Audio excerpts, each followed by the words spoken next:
Hello students, आज हम लोग साइंस का चैप्टर 3 आगे कंटिन्यू करेंगे। चैप्टर 3 आगे कंटिन्यू करेंगे और आज हम लोग जिस टॉपिक पर स्टडी करेंगे वो है मॉलिक्यूल। लास्ट क्लास में हम लोग एटम टॉपिक पर चर्चा किए थे। आज हम लोग जिस टॉपिक पर चर्चा करेंगे वो है मॉलिक्यूल। तो सबसे पहले यही समझने वाली बात हो गई कि व्हाट इज मॉलिक्यूल। मॉलिक्यूल क्या होता है? ए group of two or more atoms chemically bonded together. Molecule क्या होता है? दो या दो से अधिक एटम्स का एक ग्रुप होता है। टू और मोर एटम्स, है ना, दो या दो से अधिक एटम्स का क्या होता है? ग्रुप। तो group of two or more atoms chemically bonded together, यानी कि वो जो दो या दो से अधिक एटम्स आ रहे हैं वो आपस में केमिकली बॉन्डेड हैं, केमिकली आपस में जुड़े हुए हैं वे। और केमिकली यानी कि अब दूसरी तरीके से बात करें कि जब दो या दो से अधिक एटम्स केमिकली बॉन्डेड हो जाते हैं, केमिकली एक दूसरे से कंबाइन हो जाते हैं, जुड़ जाते हैं, तो जो चीज बनती है उसको कहते हैं मॉलिक्यूल।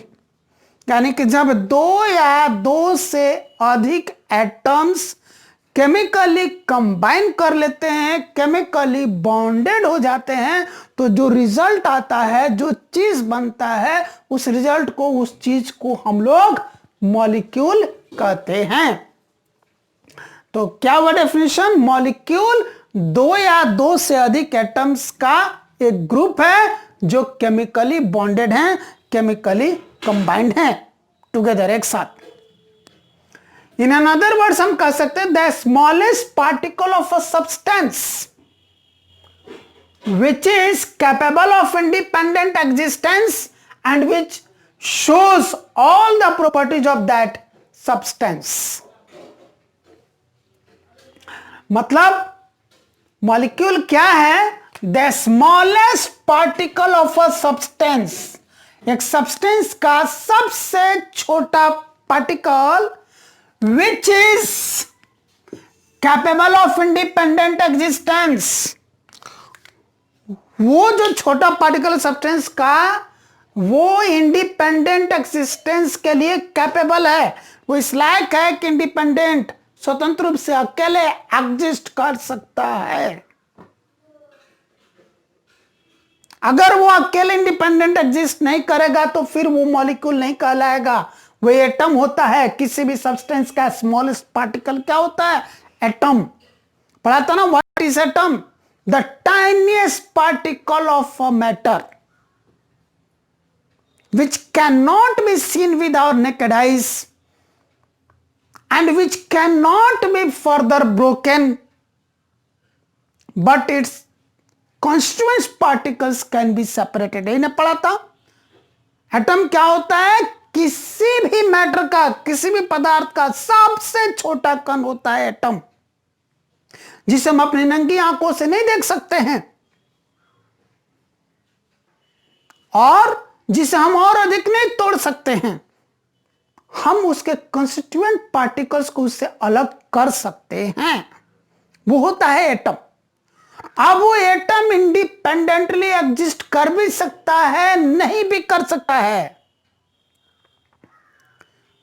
लेकिन मॉलिक्यूल इंडिपेंडेंटली एग्जिस्ट करेगा, स्वतंत्र रूप से वो एग्जिस्ट करेगा।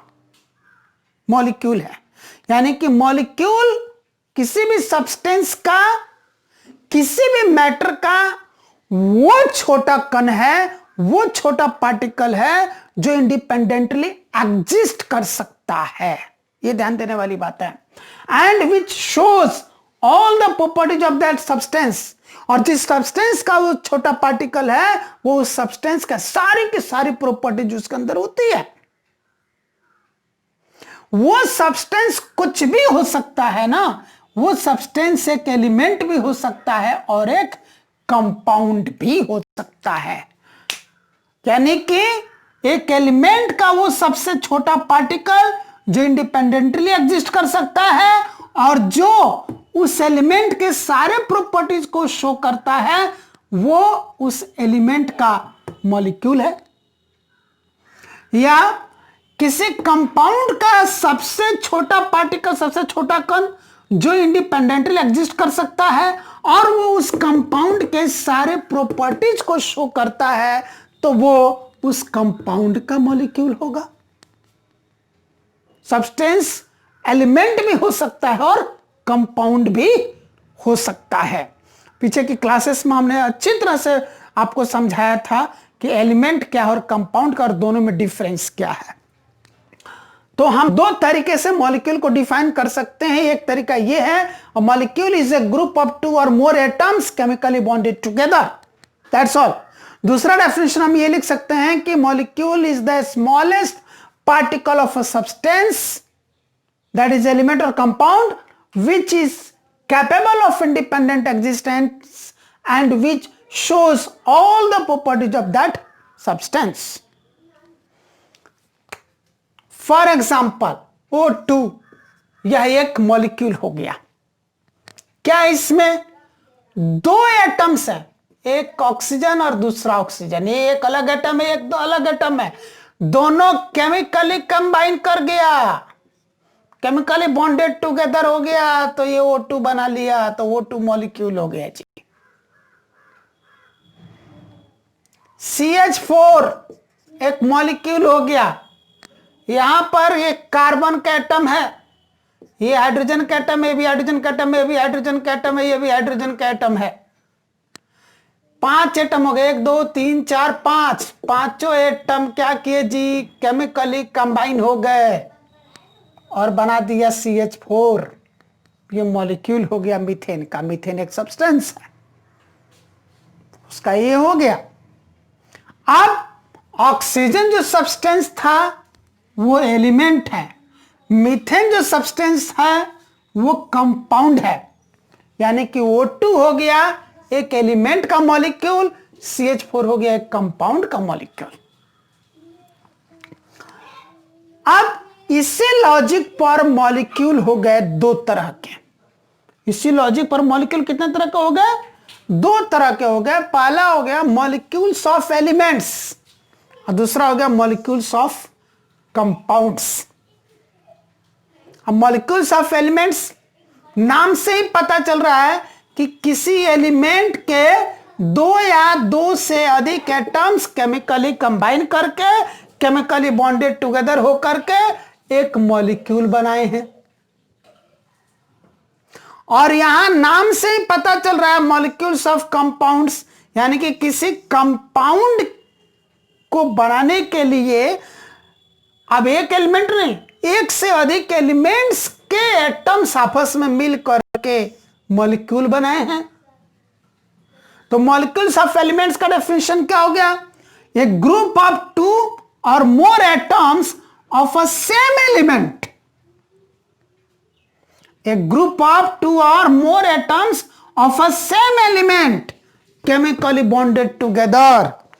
सेम एलिमेंट के, एक ही एलिमेंट के दो या दो से अधिक एटम केमिकली बॉन्डेड होकर, केमिकली कंबाइंड होकर के जो चीज बनाते हैं वो है मॉलिक्यूल्स ऑफ एलिमेंट्स।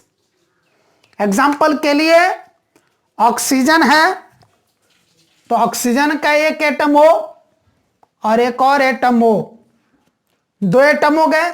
एलिमेंट एक ही ना ऑक्सीजन, यह भी ऑक्सीजन का ही एटम है, यह भी ऑक्सीजन का ही एटम है। यानी कि यहां पर दो एटम हैं और दोनों एक ही एलिमेंट के हैं, ऑक्सीजन के हैं। ये दोनों केमिकली जब कंबाइन कर रहे हैं तो बना दे रहे हैं O2। तो O2 जो है क्या हो गया, मॉलिक्यूल ऑफ एलिमेंट ऑक्सीजन। इसी तरह यहां पर एक ही एलिमेंट ऑक्सीजन, 3 एटम आ गए जी, 1 2 3। यह भी ऑक्सीजन का ही एटम है, ये भी ऑक्सीजन का ही एटम है, ये भी ऑक्सीजन का ही एटम है। एक ही एलिमेंट, ऑक्सीजन के तीनों अलग अलग एटम है। ये तीनों आपस में केमिकली क्या हो गए, कंबाइन हो गए, बॉन्डेड टुगेदर हो गए, तो बना दिए O3। ये O3 जो है ये ऑक्सीजन का एक मॉलिक्यूल हो गया, मॉलिक्यूल ऑफ एलिमेंट हो गया। इसी तरह से नाइट्रोजन है, नाइट्रोजन के दो एटम्स, एलिमेंट एक ही है नाइट्रोजन, उसी के दो एटम केमिकली कंबाइन करके बना लिए N2, यानी कि N2 क्या है, नाइट्रोजन का मॉलिक्यूल है। क्लोरीन है, क्लोरीन एक एलिमेंट है, उस क्लोरीन एलिमेंट के ही यहां पर दो एटम आ गए क्लोरीन, दोनों आपस में केमिकली कंबाइन करके बना दिए Cl2। तो Cl2 क्या हो गया, क्लोरीन का मॉलिक्यूल हो गया। तो इस तरह से, इसी तरह से हाइड्रोजन का भी आप एग्जांपल ले सकते हैं। ये हाइड्रोजन का एक एटम है, एक हाइड्रोजन का एटम है, एक ही एलिमेंट हाइड्रोजन, उसके दो एटम केमिकली कंबाइन करके बना लिए H2। हाइड्रोजन का मॉलिक्यूल हो गया H2। अब मेरे ख्याल से बात समझ में आ गई होगी कि मॉलिक्यूल ऑफ एलिमेंट क्या है। अब हम देखते हैं molecules of compounds, A group of 2 और more atoms of different elements. यहां तक सेम एलिमेंट, यहां तो ऑफ डिफरेंट एलिमेंट्स, यानी कि अलग अलग एलिमेंट्स के दो या दो से अधिक एटम्स केमिकली बॉन्डेड होकर, केमिकली कंबाइन होकर के एक जब ग्रुप बनाते हैं तो उस ग्रुप का नाम हो जाता है मॉलिक्यूल्स ऑफ कंपाउंड्स। और वो भी जब केमिकली कंबाइन करते हैं तो एक डेफिनेट प्रोपोर्शन में, एक डेफिनेट रेशियो में कंबाइन करते हैं, है ना। यानी कि जैसे यहां पर हाइड्रोजन एक एलिमेंट हो गया, ऑक्सीजन एक एलिमेंट हो गया, तो हाइड्रोजन का दो एटम और ऑक्सीजन का एक एटम, हाइड्रोजन का दो एटम, ऑक्सीजन का एक एटम केमिकली कंबाइन किया, केमिकली बॉन्डेड टुगेदर हुआ, तो बना दिया H2O। यह एक कंपाउंड बना वाटर। इस वाटर कंपाउंड का ये मॉलिक्यूल हो गया H2O, है ना।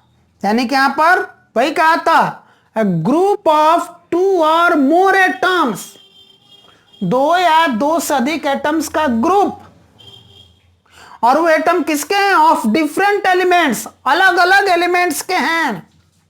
कैसे कंबाइन किए हैं, केमिकली, केमिकली बॉन्डेड, और वो भी इन डेफिनेट प्रोपोर्शन, एक डेफिनेट प्रोपोर्शन में, निश्चित रेशियो में। तो यहां पर डेफिनेट प्रोपोर्शन क्या हुआ, हाइड्रोजन के दो एटम और ऑक्सीजन के एक एटम, 2:1।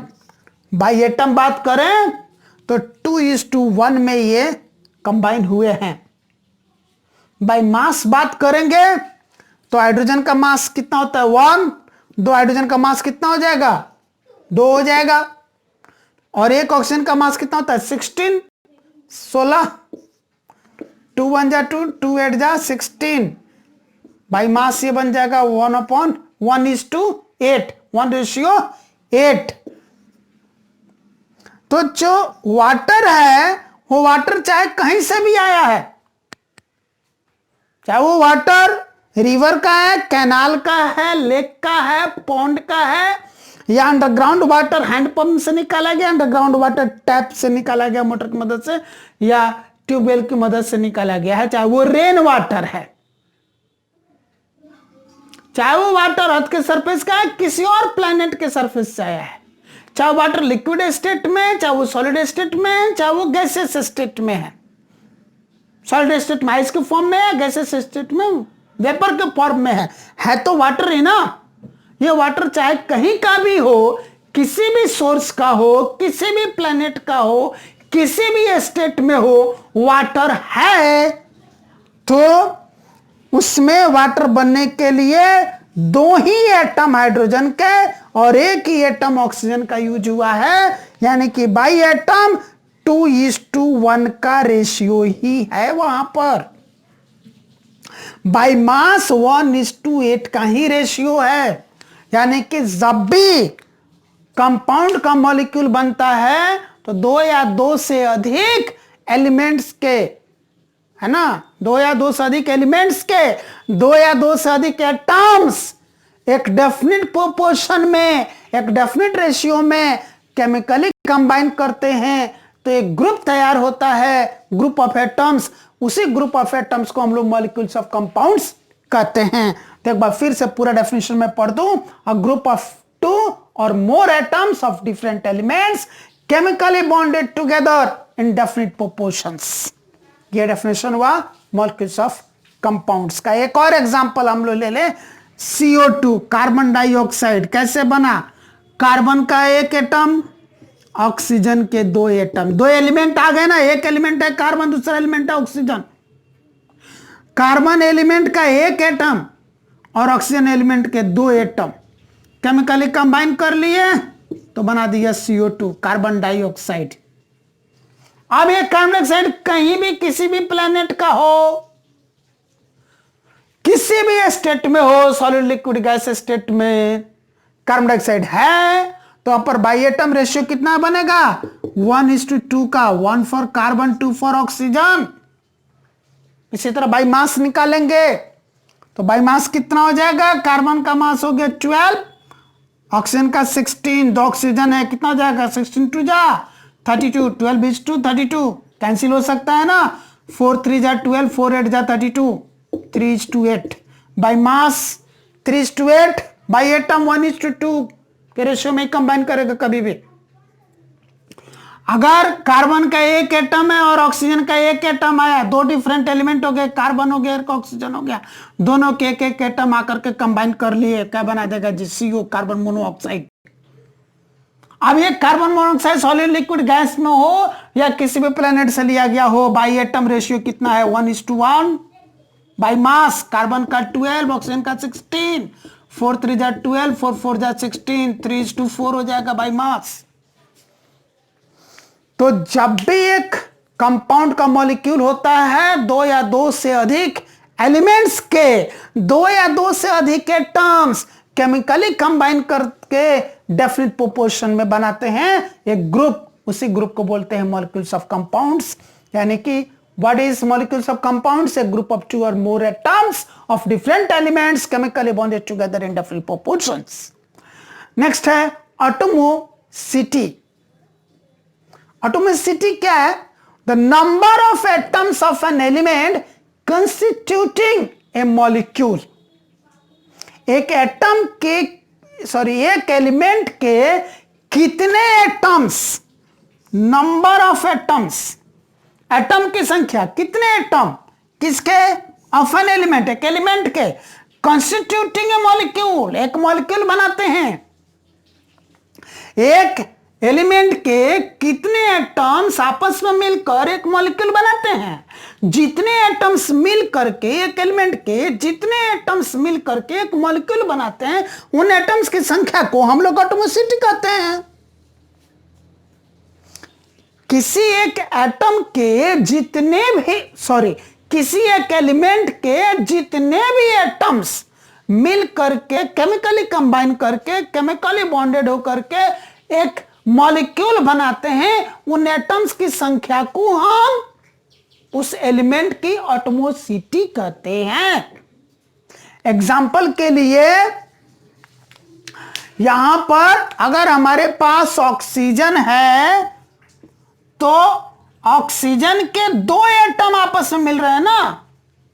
ऑक्सीजन एक एलिमेंट है और उस ऑक्सीजन एलिमेंट के 2 एटम्स आपस में मिलकर के O2 बना रहे हैं, यानी कि ऑक्सीजन का मॉलिक्यूल बना रहे हैं। तो ऑक्सीजन की एटोमिसिटी कितनी हो गई? 2। यहां पर ऑक्सीजन के 3 एटम्स आपस में मिल करके एक मॉलिक्यूल बना रहे हैं ऑक्सीजन का, यानी कि ओजोन का। यह ओजोन कहलाता है। तो यहां पर ओजोन जो बना उस ओजोन की एटोमिसिटी कितनी हो गई? 3। अब कितने एटम्स मिल करके एक मॉलिक्यूल बना रहे हैं, उसी के आधार पर उन एटम्स को भी हम लोग नाम दे दिए हैं, उन एलिमेंट्स को भी नाम दे दिए। क्या दे दिए? Monoatomic, diatomic, triatomic, tetraatomic, polyatomic. Monoatomic, mono का अर्थ होता है एक, वन, यानी कि इसमें वो सारे एलिमेंट्स आते हैं जिन एलिमेंट्स के एक एटम ही मिलकर के उसका मॉलिक्यूल बना लेते हैं। जैसे कि आर्गन है Ar, हीलियम है He, यानी कि सारे के सारे जो इनर्ट गैसेस हैं वो सब के सब मोनोएटॉमिक हैं। डाइएटॉमिक, डाई का अर्थ होता है दो, टू, यानी कि यहां पर एलिमेंट के दो एटम्स एक साथ मिलकर के उस एलिमेंट का मॉलिक्यूल बना रहे हैं। जैसे ऑक्सीजन के दो एटम मिलकर के O2 बना रहे हैं, ऑक्सीजन का मॉलिक्यूल। हाइड्रोजन के दो एटम्स मिलकर के हाइड्रोजन का मॉलिक्यूल बना रहे हैं, H2। ट्राइएटॉमिक, ट्राई का अर्थ है तीन, यानी कि एलिमेंट के तीन एटम्स मिलकर के क्या बनाएंगे? उसका मॉलिक्यूल बनाएंगे। जैसे ऑक्सीजन ही एक बार फिर से एग्जांपल ले लिया, तीन एटम्स मिलकर O3 बनाते हैं, जो कि ओजोन कहलाता है। टेट्राएटॉमिक, टेट्रा का अर्थ होता है फोर, चार, यानी कि यहां पर एलिमेंट के चार एटम्स मिलकर के उसका कंपाउंड तैयार करते हैं, एक मॉलिक्यूल बनाते हैं। कंपाउंड नहीं, मॉलिक्यूल बनाते हैं। तो क्या हो गया? टेट्राएटॉमिक। फास्फोरस है, इसके चार एटम्स मिलकर के एक मॉलिक्यूल बनाते हैं, P4।